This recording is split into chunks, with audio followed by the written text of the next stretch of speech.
Argentine তারকা Lionel মেসিকে ঠিকভাবে দেখতে না পারাকে কেন্দ্র করে কলকাতার সল্ট লেক স্টেডিয়ামে চরম বিশৃঙ্খলা পরিস্থিতি তৈরি হয়েছে। ক্ষুব্ধ দর্শকেরা গ্যালারিতে ভাঙচুর চালিয়েছেন, মাঠে ভাঙা চেয়ার ও বোতল ছুড়েছেন। এক পর্যায়ে বেষ্টনী টপকে মাঠেও ঢুকে পড়েন হাজার দুয়েক দর্শক। এমন বিশৃঙ্খল পরিস্থিতির শুরুর দিকে মাঠ ছেড়ে যান মেসি। 3 দিনের ভারত সফরে তিনি কলকাতায় পা রেখেছিলেন। ইন্টার মায়ামি সতীর্থ লুইস সুয়ারেজ ও রদ্রিগো দি পলকে নিয়ে মেসির ভারতের আরও 3টি শহরে যাওয়ার কথা রয়েছে। কেন এমন হলো? লিওনেল মেসিকে ঠিকভাবে দেখতে না পারাকে কেন্দ্র করে শনিবার কলকাতার সল্ট লেক স্টেডিয়াম রণক্ষেত্রে পরিণত হয়েছিল। দর্শক স্টেডিয়ামে ভাঙচুর চালিয়েছেন, বেষ্টনী ভেঙে মাঠে ঢুকেছেন এবং কার্পেট, চেয়ার, ফুলের টব থেকে শুরু করে বিভিন্ন জিনিস লুটো করেছেন, যার জেরে মেসিকে ভারতে আনার উদ্যোক্তা শতদ্রু দত্তকে আটকও করেছে পুলিশ।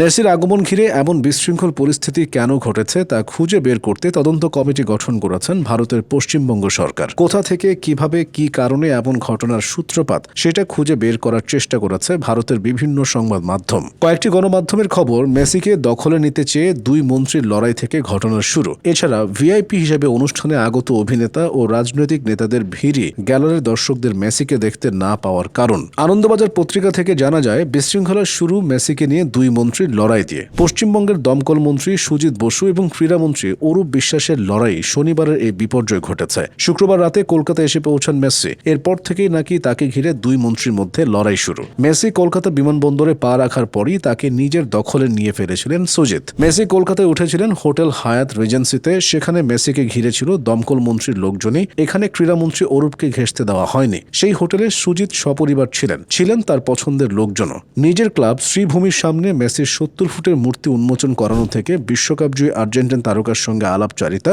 সবখানেই সুজিত সক্রিয় ছিলেন। অন্যদিকে ক্রীড়ামন্ত্রী অরূপ মেসির উপর নিজের প্রভাব দেখাতে চেয়েছিলেন স্টেডিয়ামে। তাই মেসি মাঠে ঢুকতেই তিনি তার লোকদের নিয়ে ঘিরে ফেলেন তাকে। সেখানে ছিলেন উদ্যোক্তাদের অনেকে এবং কলকাতার মাঠের সঙ্গে যুক্ত কর্মকর্তা, ফুটবলার এবং টলিউডের পরিচিত মুখেরা। মেসি যে মিনিট 20 মাঠে ছিলেন তার পুরোটা সময় তাকে ঘিরে ছিলেন ক্রীড়ামন্ত্রীর লোকজন। তাতে যাকে দেখতে জনতা হাজার হাজার টাকা খরচ করে মাঠে এসেছে, সেই মেসি ঢাকা পড়ে যান। ভারতের আরেকটি সংবাদ মাধ্যম থেকে জানা যায়, গন্ডগোলের অন্যতম কারণ নিয়ন্ত্রণহীন ভিআইপি সংস্কৃতি। মেসি মাঠে পা রাখার সঙ্গে সঙ্গেই কর্মকর্তা, আমন্ত্রিত অতিথি এবং আলোকচিত্রীর ভিড়ে ঘিরে পড়েন। ফলে তিনি স্বাধীনভাবে চলাফেরা করতে বা গ্যালারিতে থাকা দর্শকদের দিকে মনোযোগ দেওয়ার সুযোগ বলতে পাননি। এর ফলে গ্যালারিতে থাকা দর্শকেরা তাকে ঠিকমতো দেখতেই পারেননি। অনেকে চেয়ার ভেঙে মাঠে ছুটতে শুরু করেন, ব্যানারও ছিঁড়ে ফেলেন অনেকেই। বিশৃঙ্খলার এক পর্যায়ে বেষ্টনী ভেঙে মাঠে ঢুকে পড়েন দর্শক। পুরো মাঠ চলে যায় ক্ষুব্ধ দর্শকের দখলে। পরিস্থিতি এ সময় পুলিশের নিয়ন্ত্রণের বাইরে চলে যায়। অনেকে মাঠ থেকে যা পেরেছেন সেটা নিয়েও গেছেন। একজন দর্শক তো টিকিটের চড়া দামের ক্ষতিপূরণ হিসেবে স্টেডিয়ামের কার্পেট কাঁধে করে বাড়ি নিয়ে যান।